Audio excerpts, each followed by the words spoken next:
ইসলামাবাদে পাকিস্তান শাহিনজের বিপক্ষে প্রথম 4 দিনের ম্যাচে ব্যাটিং বিপর্যয় বাংলাদেশ এ দলের।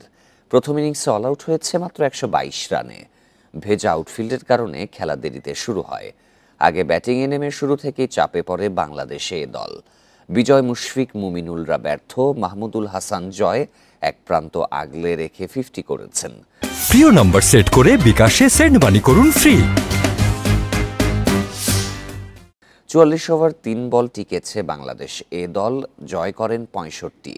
নাসিম শাহ, মীর হামজা নিয়েছেন 3টি করে উইকেট। রমিজ জুনিয়রের জোড়া শিকার বিনা উইকেটে 2 রান নিয়ে দিন শেষ করেছে পাকিস্তান শাহিনজ।